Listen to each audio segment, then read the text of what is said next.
Hermanos y hermanas, tengan muy buenas tardes, que el Señor bendiga a cada uno de ustedes. Gracias a Dios doy porque otra vez estoy en este día lunes transmitiendo la palabra de nuestro Señor. Antes de dar las indicaciones, pidamos la dirección de nuestro Señor. Padre eterno, nuevamente agradecemoste mucho porque nos permites presentar tu palabra. Que seas honrado tú y que haya mucha edificación para todos quienes la escuchen.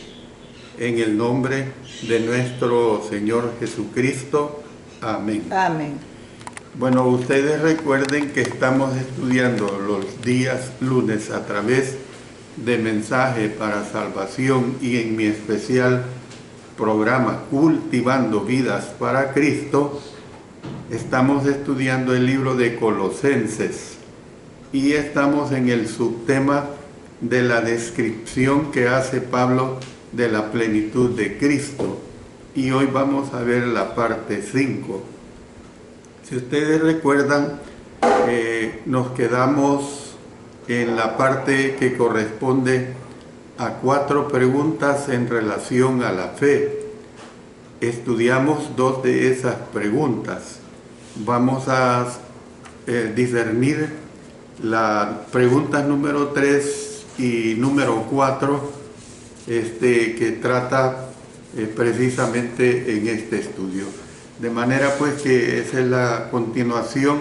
Les recuerdo también que estamos estudiando Colosenses capítulo 2 versículos 10 al 15, y estamos en la parte que dice del versículo 12, en el cual fuisteis también resucitados con él mediante la fe en el poder de Dios que le levantó de los muertos.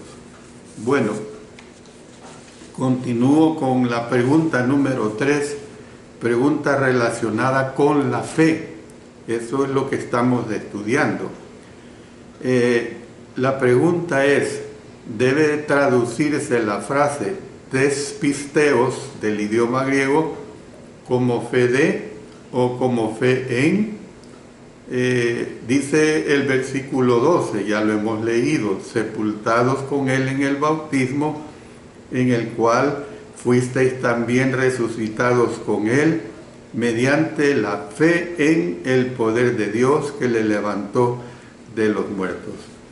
Como ejemplo de un genitivo objetivo, si usted recuerda, le voy a dar otra vez la definición de genitivo objetivo, que expresa cuál es el objeto de la acción significada por el nombre determinante.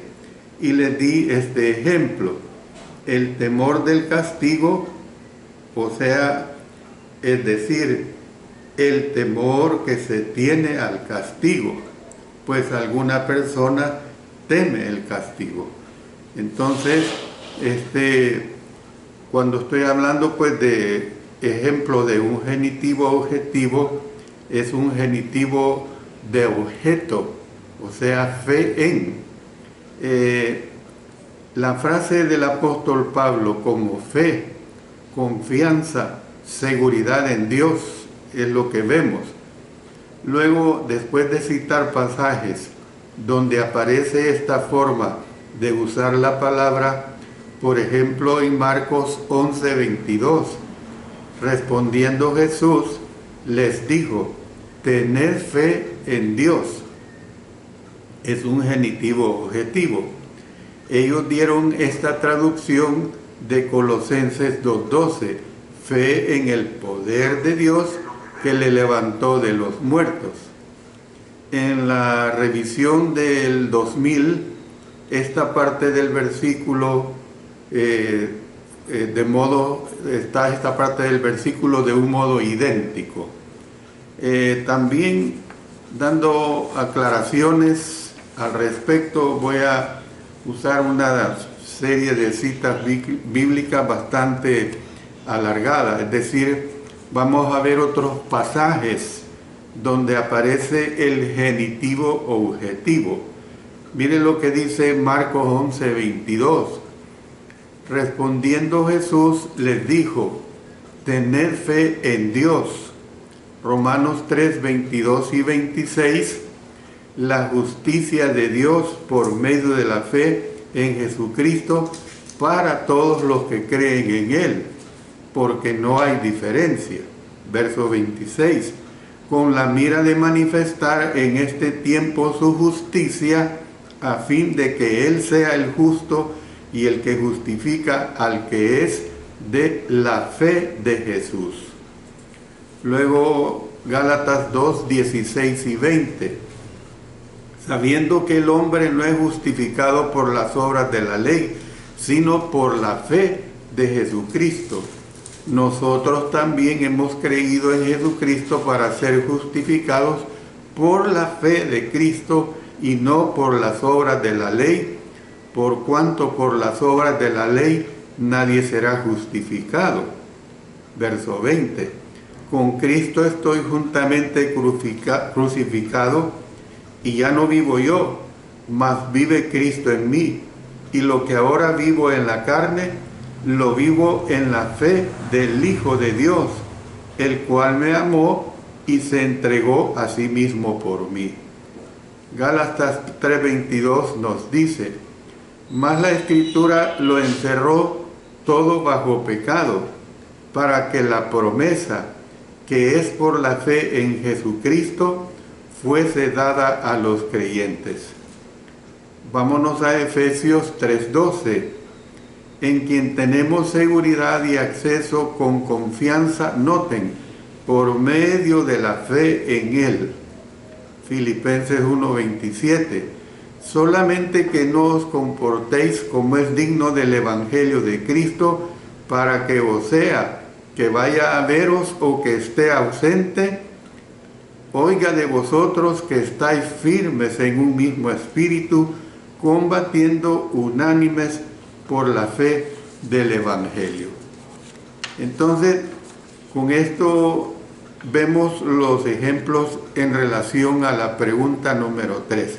Pero ahora entremos a la pregunta número 4, o sea, la pregunta relacionada con la fe.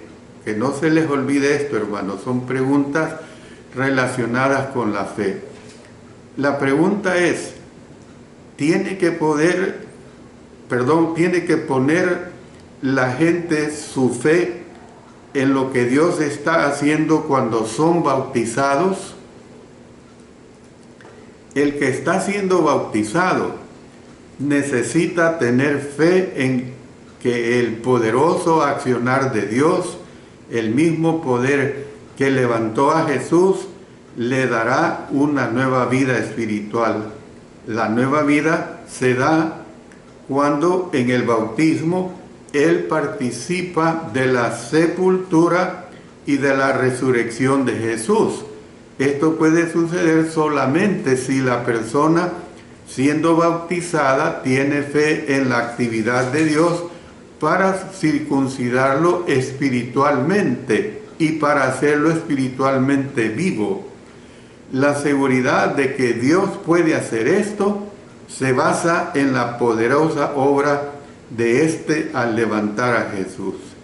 Podemos decir pues que la fe de la operación de Dios, que no es la fe que Dios obra, sino la fe de uno en el hecho de que Dios obra, tal como se manifiesta en la resurrección de Cristo.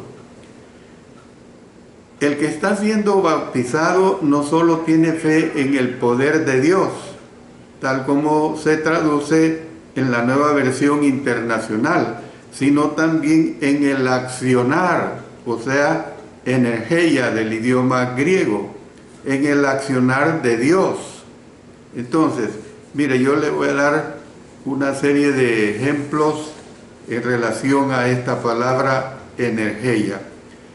Esta misma palabra aparece en Efesios 1:19 y 1:19, y cual la supereminente grandeza de su poder, o sea, energía, para con nosotros los que creemos, según la operación del poder de su fuerza. Luego Efesios 3:7, del cual yo fui hecho ministro por el don de la gracia de Dios que me ha sido dado según la operación de su poder.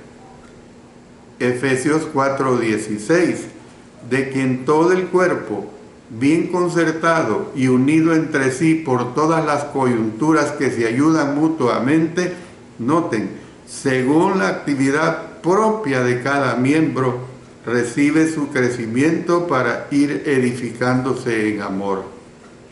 Filipenses 3:21, el cual transformará el cuerpo de la humillación nuestra para que sea semejante al cuerpo de la gloria suya por el poder con el cual puede también sujetar a sí mismo todas las cosas.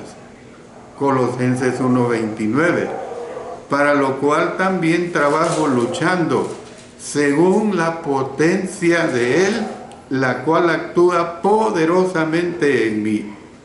Y luego terminemos con 2 Tesalonicenses 2:9 y 11.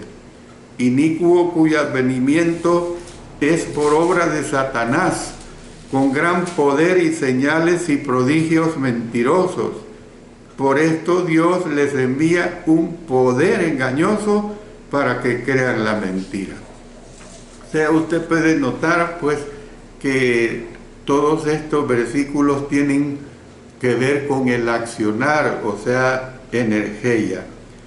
Si Pablo hubiera dado a entender poder, él habría usado la palabra griega exousia, que significa exousia, es el derecho o autoridad para actuar. Es decir, la palabra dunamis, poder o habilidad para actuar. En lugar de esto usó energía, que significa poder en acción. Usted grábese esto, energía significa poder en acción y que en la mayoría de los casos se traduce por accionar. Entonces, es por fe en el accionar de Dios que se le puede dar significado y validez a este rito. Solo podía suceder cuando un hombre creía en el eficaz accionar de Dios que había levantado a Jesucristo de entre los muertos y que podía hacer lo mismo por él. Entonces vemos que el poderoso accionar de Dios, como ya se había demostrado en la resurrección de Cristo, es, por lo tanto, el objeto de la seguridad del creyente. El argumento sería entonces como sigue. Ellos habían aceptado el hecho de la resurrección de Jesús. Esta era la demostración manifiesta del poder de Dios, y con la confianza puesta en ese poder, ellos habían conocido una resurrección espiritual con Cristo. Hay otros comentaristas que yo quiero compartirlos con ustedes. Por ejemplo, Crisóstomo señala lo siguiente: ustedes creyeron que Dios puede resucitarlos y de este modo fueron resucitados. No es simplemente la creencia de que Dios levantó a Cristo de entre los muertos, sino también la creencia de que Dios está activo en la naturaleza humana, resucitándola a una nueva vida, del mismo modo que resucitó a Cristo de entre los muertos y como resultado de esta resurrección. De modo que el bautismo cristiano, que corresponde a la circuncisión espiritual que la redención de Cristo logró, requiere reconocimiento personal y requiere aceptación de parte de los que son bautizados. Esto significa que la indispensabilidad de la fe dirigida no al rito en sí, sino a Dios que obra en esa comunión. Aplica pues la eficacia salvadora de la muerte y de la resurrección de Cristo, en las cuales los creyentes murieron y fueron resucitados, y los coloca en esa esfera de la vida divina en la cual el pecado es vencido. Note lo que también el apóstol Pablo nos dice en Romanos 6, vamos a leer versículos 7 y después nos trasladamos al 9, del 9 al 11. Porque el que ha muerto ha sido justificado del pecado, sabiendo que Cristo, habiendo resucitado de los muertos, ya no muere. La muerte no se enseñorea más de él, porque en cuanto murió, al pecado murió una vez por todas, mas en cuanto vive, para Dios vive.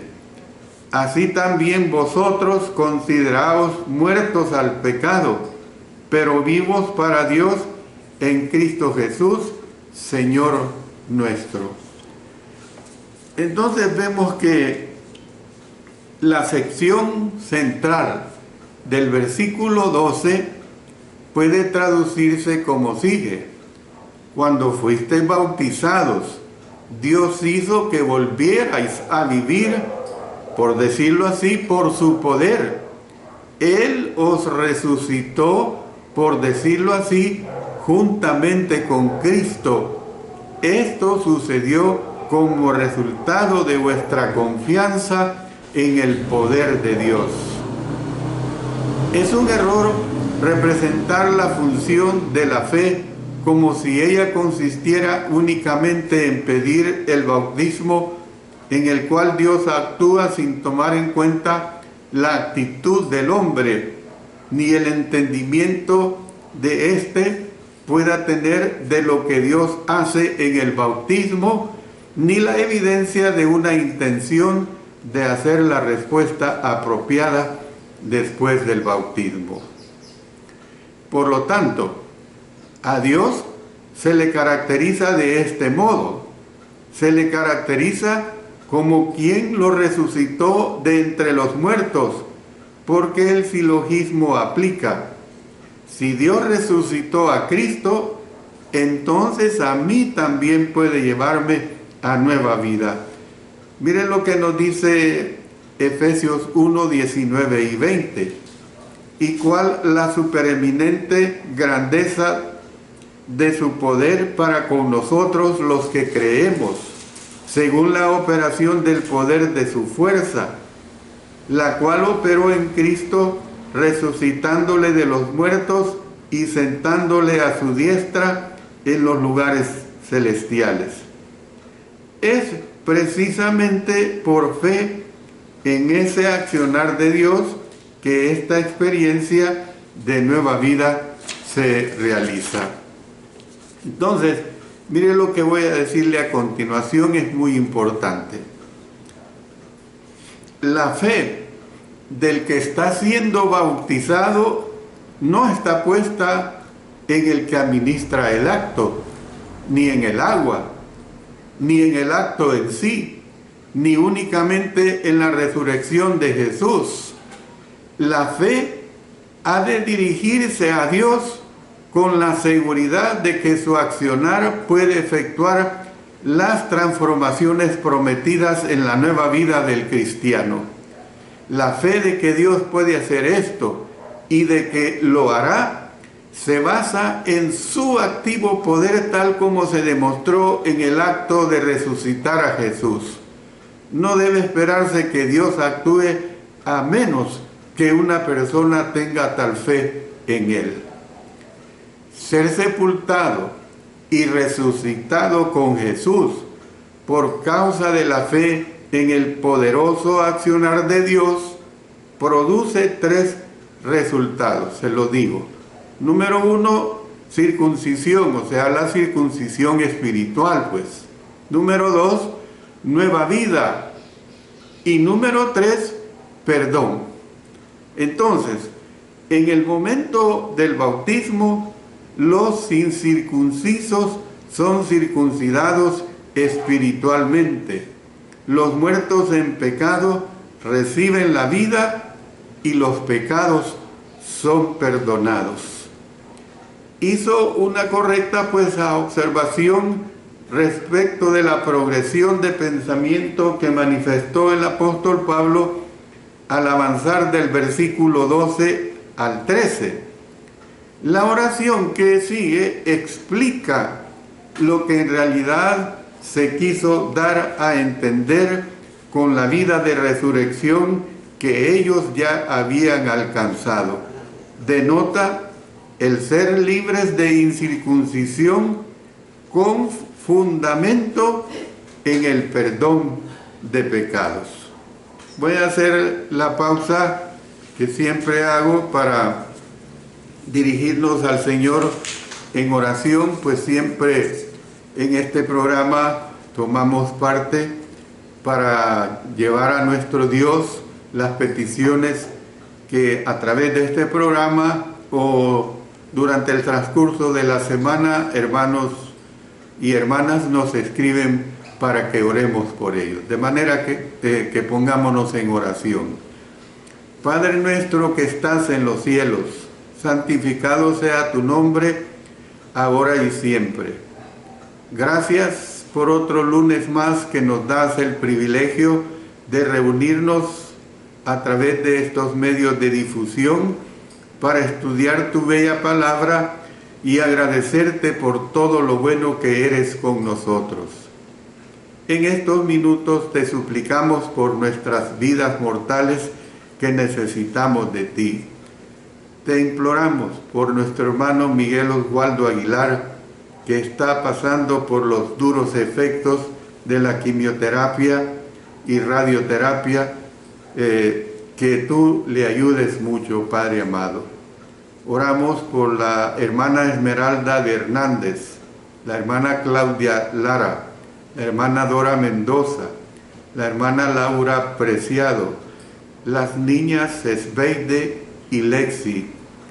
También oramos por la libertad de nuestro hermano Jonathan, por la hermana Marina Chávez de San Miguel, por la hermana Estebana Gutiérrez, una anciana de 95 años de Jinotepe, Nicaragua, por la hermana Olga Guardado, que será operada el 14 de marzo, por la hermana Carmen González, por el hermano Rubén Medina, Valeria y Alicia. También oramos por los hermanos que están atravesando diálisis: Ulises Morán, Adán Zambrano, Maribel Calderón, Teléforo Rodela, Mario Cruz Lara, Manuel de Jesús Azucena Morales, Alfredo Cardosa Valenzuela. Y Señor, oramos por las familias cristianas, por la paz en Ucrania y por la hermandad por Turquía y Siria, por Perú, por las iglesias de Cristo y todos sus ministerios. Oramos en agradecimiento porque la cirugía de Jorgito también fue un éxito. Gracias, Señor. Todo te lo pedimos, te lo suplicamos en el poderoso nombre de nuestro Señor Jesucristo. Amén. Amén. Bueno, continúo ahora con la primera parte del versículo 13 de Colosenses 2. Dice: estando muertos en pecados y en la incircuncisión de vuestra carne. Antes de que los colosenses fueran perdonados, ellos estaban muertos en pecados. El apóstol Pablo dijo a los romanos: el pecado revivió y yo morí. Porque el pecado, tomando ocasión por el mandamiento, me engañó y por él me mató. Romanos 7, 9 y 11. Santiago escribió en 1:15: el pecado, siendo consumado, da a luz la muerte. Entonces, ¿qué es lo que vemos? Que los colosenses habían estado muertos en pecado, del mismo modo que lo han hecho todos. Habían estado muertos en pecado porque habían pecado, pues. Del mismo modo que lo han hecho todos. Dice Romanos 3:23, por cuanto todos pecaron y están destituidos de la gloria de Dios. La condición de ellos cambió cuando durante el bautismo pusieron su fe en el accionar de Dios, creyendo que éste les dio nueva vida y perdón de sus pecados. Por supuesto que el apóstol Pablo se estaba refiriendo a la muerte física, no se estaba refiriendo, a la muerte física. Por la expresión muertos en pecados, él dio a entender que estaban separados de la vida espiritual en Cristo.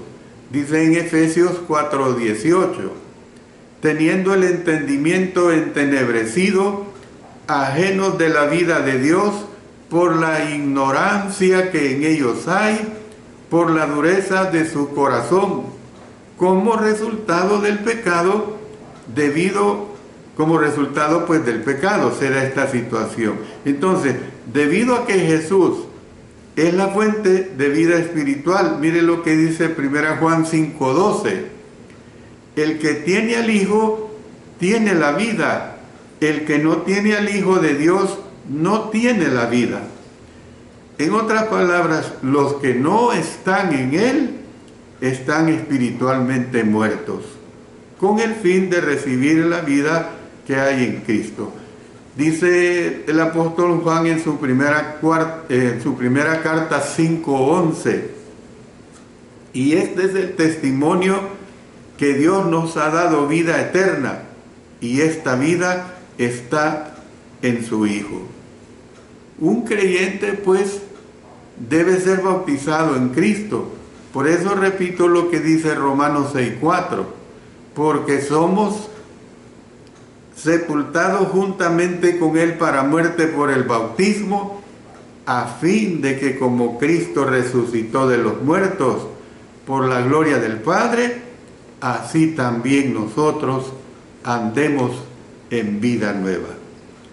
Y Gálatas 3:27 lo complementa, porque todos los que habéis sido bautizados en Cristo, de Cristo estáis revestidos. Entonces vemos que la verdad en el sentido de que cuando una persona es bautizada, ella entra en una nueva vida y escapa de la muerte espiritual, es claramente enseñada por el apóstol Pablo en los versículos de Colosenses 2, 12 y 13. Ya los hemos visto, sepultados con Él en el bautismo. Entonces, hubo diferentes formas de la palabra transgresiones, que es la palabra griega paratomata, que fueron usadas por Jesús. Mire lo que nos dice en Mateo capítulo 6, versos 14 y 15. Porque si perdonáis a los hombres sus ofensas, o sea, tomado como transgresiones, os perdonará también a vosotros vuestro Padre Celestial. Mas si no perdonáis a los hombres sus ofensas, o sea, sus transgresiones, tampoco vuestro Padre os perdonará vuestras ofensas. Y también fue considerado por el apóstol Pablo en Romanos 4:25, el cual fue entregado por nuestras transgresiones y resucitado para nuestra justificación. Mire lo que tenemos, por ejemplo, para seguir reforzando esto, en Romanos 5, 15 al 18 y luego nos pasamos al 20. Dice, pero el don no fue como la transgresión, porque si por la transgresión de aquel uno murieron los muchos, abundaron mucho más para los muchos la gracia y el don de Dios por la gracia de un hombre, Jesucristo. Y con el don no sucede como en el caso de aquel uno que pecó, porque ciertamente el juicio vino a causa de un solo pecado para condenación, pero el don vino a causa de muchas transgresiones para justificación, pues si por la transgresión de uno solo reinó la muerte, mucho más reinarán la vida por uno solo, Jesucristo, los que reciben la abundancia de la gracia y el don de la justicia. Así que, como la transgresión de uno vino la condenación, todos los hombres, de la misma manera por la justicia de uno vino a todos los hombres la justificación de la vida, o sea, en Cristo Jesús. Pero la ley se introdujo para que el pecado abundase, mas cuando el pecado abundó, sobreabundó la gracia. Y luego nos pasamos a Romanos 11, 11 y 12. Digo pues, ¿han tropezado los de Israel para que cayesen? En ninguna manera. Pero por su transgresión vino la salvación a los gentiles para provocarles a celos. Y si su transgresión es la riqueza del mundo y su defección la riqueza de los gentiles, ¿cuánto más su plena restauración? Luego, en 2 Corintios 5, 19 nos expresa que Dios estaba en Cristo reconciliando consigo al mundo, no tomándoles en cuenta a los hombres sus pecados, y nos encargó a nosotros la palabra de la reconciliación. Luego en Gálatas 6:1, hermanos, si alguno fuere sorprendido en alguna falta, vosotros que sois espirituales, restaurarle con espíritu de mansedumbre, considerándote a ti mismo, no sea que tú también seas tentado. Y luego en Efesios 1:7, en quien tenemos redención por su sangre, el perdón de pecados según las riquezas de su gracia. Y por último cito Efesios 2, versículos 1 y después nos pasamos al 5. Y Él os dio vida a vosotros cuando estabais muertos en vuestros delitos y pecados. Aún estando nosotros muertos en pecados, nos dio vida juntamente con Cristo, por gracia sois salvos. Entonces, todo esto lo he usado para reforzar lo que corresponde a las transgresiones, que muchas veces se traduce como ofensas. En estos pasajes se traduce por transgresiones, en algunas versiones por pecados o por ofensas, como lo he dicho. Fuera del Nuevo Testamento, la palabra ha sido usada en imágenes de uno que da un paso en falso, de modo que pierde el pie. Entonces, el apóstol Pablo usó transgresiones frecuentemente en plural. Si bien el apóstol Pablo comenzó el versículo 13 usando el pronombre vosotros, lo terminó escribiendo perdonándonos todos nuestros pecados, haciendo uso del pronombre nosotros. Entonces, el uso de estas frases es algo de lo cual dan fe los manuscritos griegos más antiguos. En la versión del Rey Santiago y en la nueva versión siempre del Rey Santiago, la revisada, pues se lee perdonándoos todos los pecados.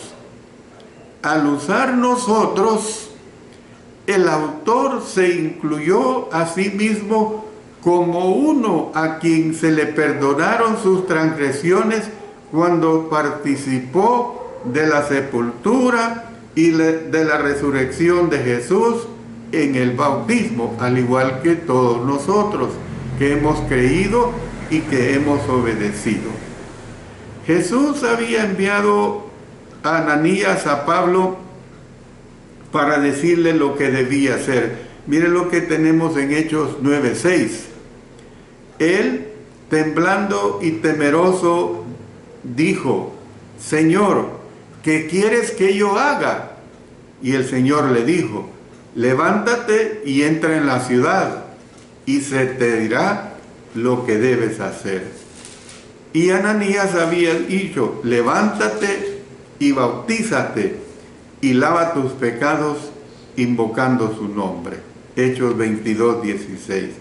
Entonces, el apóstol Pablo y los colosenses recibieron nueva vida y los pecados de ellos fueron perdonados del mismo modo.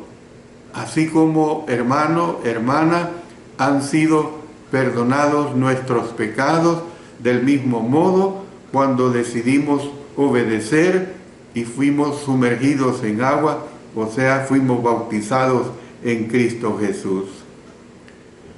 Los colosenses llegaron a estar completos en Jesús. Dice Colosenses 2:10: y vosotros estáis completos en Él, que es la cabeza de todo principado y potestad. En el bautismo, pues, los colosenses llegaron a estar completos en Jesús. En el bautismo, cuando fueron circuncidados espiritualmente, cuando se les dio vida espiritual y se les perdonaron todas sus transgresiones. La fe de ellos en que Dios hizo esto cuando fueron bautizados se basaba precisamente en el poderoso accionar de Él al resucitar a Jesús.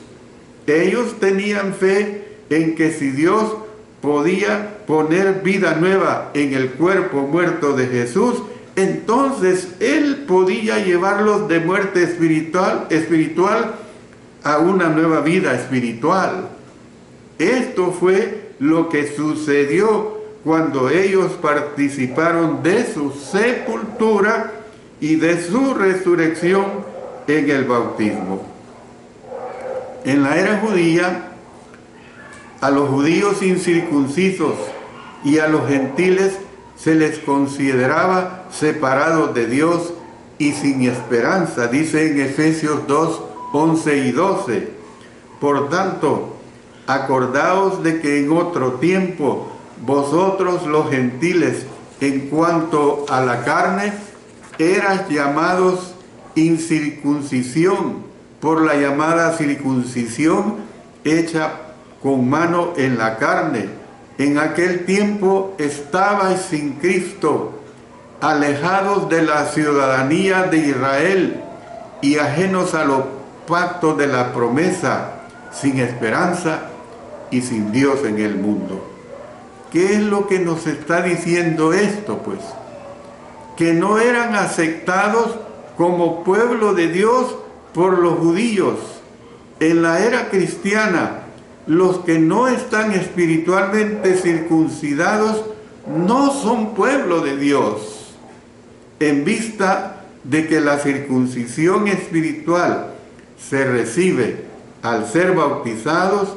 El bautismo es el momento en que la condición espiritual de una persona cambia, y es por la fe y el bautismo que alguien llega a ser un verdadero hijo de Dios. Por eso dice en Gálatas 3, lo repito de nuevo, versículos 26 y 27, pues todos sois hijos de Dios por la fe en Cristo Jesús, porque todos los que habéis sido bautizados en Cristo, de Cristo estáis revestidos.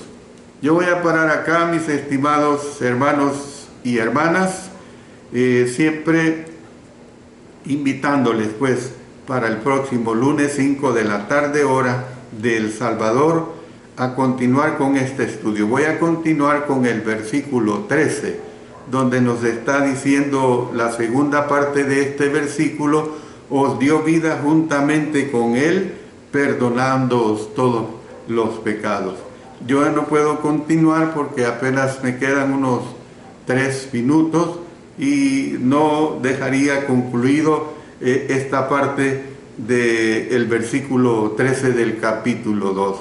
Pero les ruego pues que hagan todos los esfuerzos para sintonizar tanto el canal de mensaje para salvación como nuestro propio canal Iglesia de Cristo en El Salvador. Ustedes pueden escuchar por ambos canales y también a través del alumbrador cristiano. Hay 3 maneras que usted lo pueda escuchar estos mensajes. Que Dios bendiga a cada uno de ustedes, hermanos, por su fidelidad y su anuencia, pues, a estar siempre escuchando palabra de Dios. Oremos. Dios Todopoderoso, te agradecemos infinitamente porque tu palabra se ha predicado, se ha enseñado. Permite que tu siervo siempre lo haga de acuerdo a tu santa voluntad, que sea respetada tu palabra, que yo sea nada más un transmisor, pero que tú hables, que el Espíritu Santo hable y que me dirija para siempre presentar mensajes claros, mensajes sencillos. Gracias, Señor, por todo. Te lo agradecemos y te lo suplicamos en el poderoso nombre de nuestro Señor Jesucristo. Amén. Amén.